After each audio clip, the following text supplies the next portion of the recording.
Hi, and welcome back to Trauma, Drama, and Life. I am your host, Kayla Taylor, and I'm Ben Taylor, and we're excited to be back today to be able to talk through some of the questions that you guys have submitted or have sent in. So if you want to have a specific topic that you want us to talk about, that you want us to go over, walk through, anything like that, feel free to either DM us on Instagram at rawmotivations.com. If you're listening on Spotify, there's a place where you can actually ask a question, answer, and drop an answer underneath the episode, or you can send us an email at ben@rawmotivations.com. We'd love to be able to hear from you guys. You guys have been super excited and super awesome just listening to the stuff that we've had to put out there, and we've got a lot of stuff we want to talk about and share.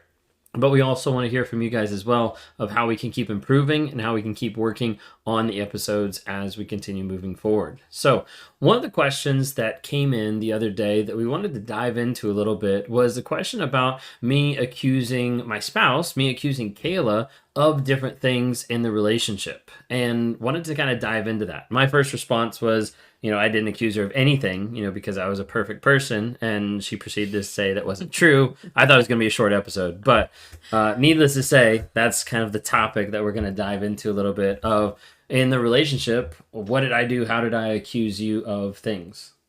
Yeah, so I think the biggest thing, there's like a couple of examples starting with effort, empathy, cheating, etc. So with Ben, especially, I think it was really when he was in the thick of it, like when we were both in the thick of it, probably like 3 or 4 years ago. Mm-hmm. He and I would ask him, I'm like, I just feel like you're cheating. Is that true? I think you're cheating with X, Y, and Z. Mm-hmm. And you're like, no, I'm not cheating. You're the one who's cheating. Like, you're so-and-so is liking your photo, or this person's liking your photo on Instagram or commenting. Like, or you have these friends on Snapchat. Yeah. That was probably like my biggest one of like, Yeah. What about so-and-so on Snapchat that you send snaps to? Right. So therefore you're definitely like cheating on me, that thing. Yeah. So that was definitely something that you would accuse me of. And the lack of empathy would kind of coincide with, if I would have a hard day and I was expressing that I had a hard day, he would always try to like one up me of like, no, I had a hard day. I did X, Y, and Z at work today. You just did X and then came home and did Y and Z. Mm-hmm. But I did X, Y, and Z at work, and now I'm having to come home and do X, Y, and Z. And so just in that aspect of... There's always like an aspect of like I had to one up you because you were taking the attention off of me, mm-hmm. or you were taking more focus off of like who I was or what I'd done, or anything like that. It mainly came down to the fact that like I couldn't stand you having more attention. Your problems couldn't be bigger than my problems because my problems were like the biggest because obviously the world revolves around me. Like that's like the focus, right? Right. So. I mean, that's what I thought, even joking wise, that the world revolved around me. And I mean, I'd say that, right? Oh, yeah. There would be several times that you're like, well, I would say something along the lines of, everything doesn't revolve around you. And you're like, yes, it does. Yeah. I mean, that's very much so. Like, I'm trying to think back. Like, the world revolved around me, and I was perfect. I think those are like two of the main things. Oh yeah, we would get into arguments really about how perfect I was. How you were never wrong and you never made mistakes, mm-hmm. because you were always perfect. If I brought up something to your attention and said, hey, could you do this a little differently next time? Then you automatically would discount what I was saying and say, no, your way is wrong, my way is right, because I'm the perfect one. Right. Because at that point, like, you were questioning, like, my perfection that I was fabricating or mm-hmm. trying to build or trying to imagine or just trying to be a part of the mask. Like, the mask was, I'm a good person that, is faithful to you and, is perfect. And, yeah. You were encroaching on that. You were getting too close to the truth of me not being perfect and me having to admit that I was possibly less right than what I wanted to admit, Well, yeah, because every time that we would have this conversation and that I would prove you wrong, like dead wrong, it would be really hard for you to actually admit that you were wrong.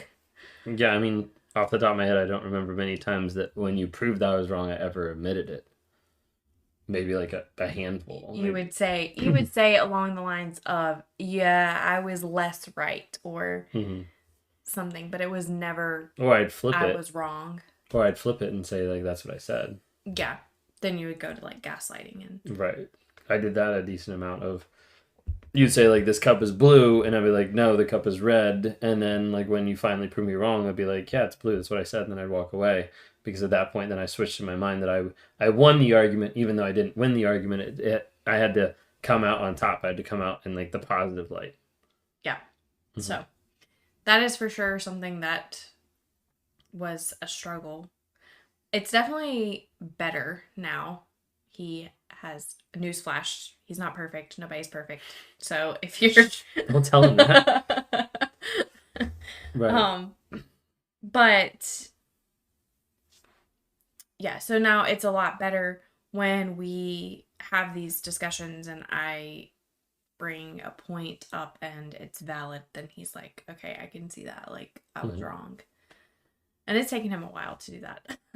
Right. And I mean, it's still not easy. It's not like first nature anymore. Right. It's still hard. It's still not like the subliminal programming still hasn't been completely rewired, because there's that piece inside me that's like, no, you're right. You're always right. You know, that kind of thing. So there's always like a piece that's fighting sometimes with me, knowing like that I'm actually not always right. And I need to be able to take that down a notch of what I'm thinking. And ultimately, that comes back to the idea of like my ego. It's like, I don't want my ego to be hurt. I mean, how would you characterize my ego like in the relationship? Would you say I had a big ego? Oh, yeah. You were just full of yourself. Like, I think whenever I tell people how I first perceived you, was you were just this like cocky prick. And should have gone off your first instinct. I know, I should have. And normally I do go off my instincts. But again, it's just that, I don't know. You tell a narcissist like what you look for in a person, and that's just, they conform to that. And so I don't think that in that aspect, if it would have been different, or if I wouldn't have been like so young, I probably would have went about our relationship a little bit differently. But yeah, that's what, and so it took me a while for us to even like talk, because I think that he kept trying to get me to talk to him more or hang out with him or whatever, and I was just like, I'm not gonna hang out with this dude. Like, he's just like arrogant. Yeah, it took me a while to make you fall in love with me. Yeah. So so it just took a while. And because I was like, I'm not gonna be with somebody who's like arrogant and cocky and thinks he's all that in a bag of chips. Like, no, thank you. Yeah. When in reality, I was just the bag of chips. Wasn't all that. Yeah. Yeah, but I mean, like, going through like our relationship, there's many times where, like you mentioned before, where I did accuse you of stuff. I did like push that on you. What tools or tips would you suggest with people who are trying to deal with that? Because it can be really kind of like a crazy like mental thing with people trying to justify like, no, I didn't do this, when they know they didn't do it, but there's still a lot of confusion that happens. Like, what would you kind of say towards that? I think my biggest piece of advice is to stick with what you know is true, because it can be a huge mental game, because there's so much that goes into that when they're accusing you of things that you're not doing. It's obviously like gaslighting and manipulation, because they're trying to flip the script and make you feel like you are the narcissist, or you're in the wrong, or you're doing something that they're actually doing. And I mean, I could bring solid proof to Ben and say, look, this is why I think this is what you're doing, blah, blah, blah. And he would flip it, like immediately discount what I had to say and flip it right back and say, no, actually you're doing that. Like, that's not me. So I think the biggest piece of advice is just to stick with what you know is true. So if you have proof that that your person is doing X, Y, and Z, and even if you say something to them and they try to flip the script, just go back to sticking to like the proof that you have or the consistency that they've had that shows their lack of effort or their lack of empathy or even cheating, and just sticking with that, because it can just be a huge mental like detriment to yourself. Right. And I think I did that a lot, where I'd flip it around back on you, or I'd probably, one of the more popular ones at times was to take whatever argument you had and try to just destroy the argument. Or if I could do that, then I'd bring up something in the past or try to destroy you. Yeah. That way your argument didn't have any legs to stand on, theoretically, in my mind. Right. And I think that's what we had talked about in either the previous podcast or a couple podcasts back, about how we were both very logical. So he would take any flaw in my logic and like completely like destroy it. And at that point, my like mental capability wouldn't be able to recover fast enough, because I knew that I was just in this like fight or flight mode. And so as soon as like I made a mistake, I knew that there was no recovering from that, because he was going to stick with that one flaw. Or even if I missaid something, he would say, well, you said it like this just a few minutes ago, so obviously that's the valid one and the other ones are incorrect. No, that makes sense. I know you mentioned that I accused you of cheating, and I remember I remember bits and pieces of that, like as it happened. But like, did I ever accuse you of like not having empathy or not caring in one sense? I think, I don't remember if it was empathy, but you did at times accuse me of not caring. Like if I was having a harder day and you would magically be having a harder day too, I would be expressing how hard my day was, and you would say, well, you just don't care about me because I had a hard day too. Like, why are you not focusing on me? Correct. Like, why aren't you focusing on me? Like, it should be all about me right now. Did that ever register or feel that way, as far as you noticing that's what he's doing, but he hasn't expressed any care about my day or about the stuff that I've been going through? It didn't really register that until later on, towards when I was just getting worn out, like completely, because for the longest time I was just like, okay, I just need to be there for him and listen to him, and then he'll be there for me, and just keep that cycle going. And when I started to realize that the cycle was no longer like continuing that way, he wouldn't care about what I had to say, or he wouldn't care about how my day was, then it kind of made me not want to care. And there was at times that I know that I would check out, like he would tell me about his day and I would just be like, okay. Right. But it was like I was sitting there listening but wouldn't respond, or which would frustrate me at times, because I wanted a reaction. I wanted a response to know that I mattered more than everything else in the world. Right. Yeah. Right. And at that point, I was like, I don't really know what response you want, because if I give you advice, then you don't like that advice because you want to do your own thing. But if I don't respond, you think I'm not listening. Right. So it just became this huge doom and gloom type situation. I feel like there's a lot of times I asked you for advice, but at the end I just wanted your validation for my idea that I had already. There wasn't really... The majority of the times I'd be like, I don't know, like, do you want me to wear this or this? And you'd say the first one, and I'd be like, yeah, okay, and I'd wear the second one. Because, like, that's what I wanted to do anyways, but I wanted your, like, I don't know, validation, I guess, or something. You just kept picking the wrong one. Like, you didn't know which one I wanted you to pick. That kind of thing. And then that would end up turning into these arguments, because I would say, well, you asked for my opinion, but you went for the opposite. And... So for the longest time, I didn't really give my opinion, and that would frustrate you too, because then you were just like... But it was like an environment that I slowly made that made you feel less safe to be able to express your opinion, because if your opinion didn't match up to mine, then it was discredited and devalued. Of like, your opinion's stupid because you didn't choose the one that I already thought in my mind that I was supposed to have. Yeah. But I guess you can't read my mind. That's probably part of the problem. Someone else like wrote in and they mentioned asking you specifically, how did you know / suspect that Ben was cheating? It was a gut instinct. Mm-hmm. I'd already known. I don't really, I mean, really, it's just gut instinct because even the first time that he had cheated, I would constantly ask, "Are you cheating with X, Y, and Z?" And he would deny it. Mm-hmm. And obviously, come to find out, I was correct. Right. And the same thing with all of the other affairs. It was just a gut instinct. And so it was, yeah, that's like the biggest thing. And many people today, especially when they're with the narcissist, discount their gut. Like they Mm-hmm. don't listen to it. They don't like think anything of it. They're just kind of like, oh, like got indigestion today. Like they don't really like they pay attention to like Right. those gut feelings. Yeah. And I get it because for me, sometimes it's hard, especially like as a Christian.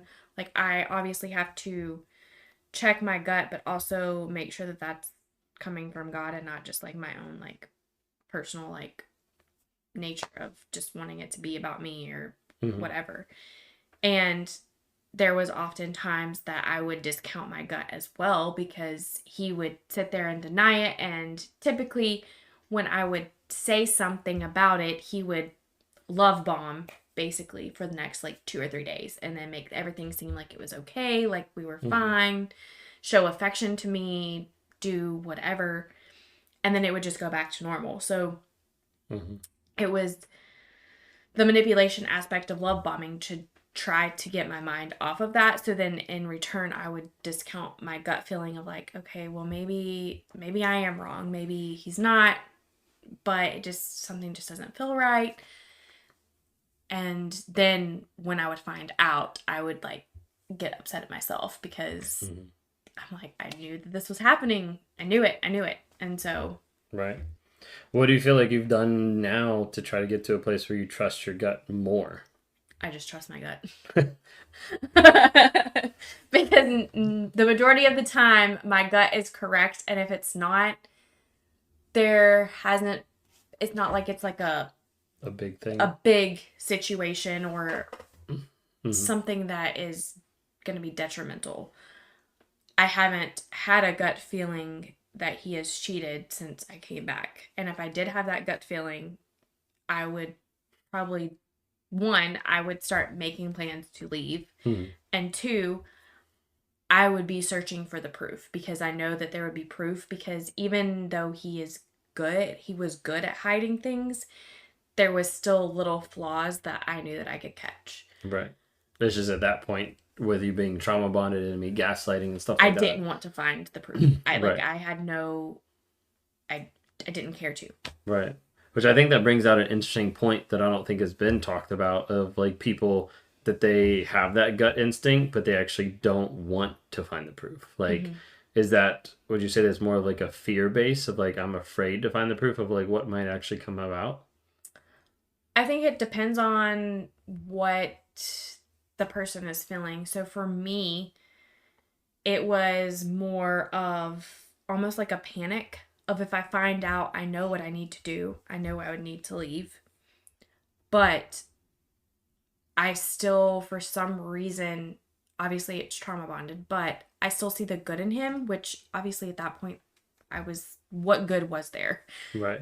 But There in my wasn't any at mind, there that was point. still like something that was good. Like, if you ask me, I really couldn't tell you because I look back and I Mm-hmm. just talked about this in my counseling. Like, I look back and I'm like, I don't understand how I was physically or mentally even going throughout my day because of how much like trauma I was feeling and I was taking and everything else. And honestly, like, it's just by the grace of God that I was able to get up every single day and I was able to go throughout my day and I was able to mask like what I was going through because there's plenty of people who are shocked who listen to this podcast and they're like, wow, I didn't even realize you went through that or Right. something. And you had a And friend say that the other day, just they didn't mhm, realize stuff that you'd been through.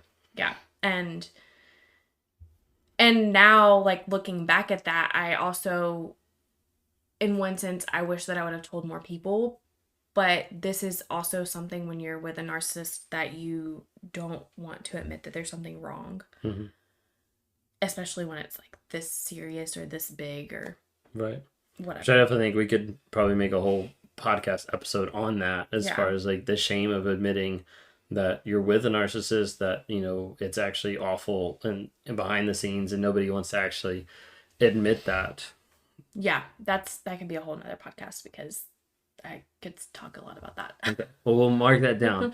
If there's topics specifically that you want us to answer, we read off a couple questions today, but if there's topics that you specifically want us to answer, feel free to email us at ben@rawmotivations.com, or just pull up Instagram and DM Raw Motivations. Would love to be able to get some more feedback info from you guys. Just want to say thanks so much for all the support. You guys have been incredible, just listening, sharing, liking, giving reviews. Like, thanks so much. And we'll be back next week with another podcast. Sounds good.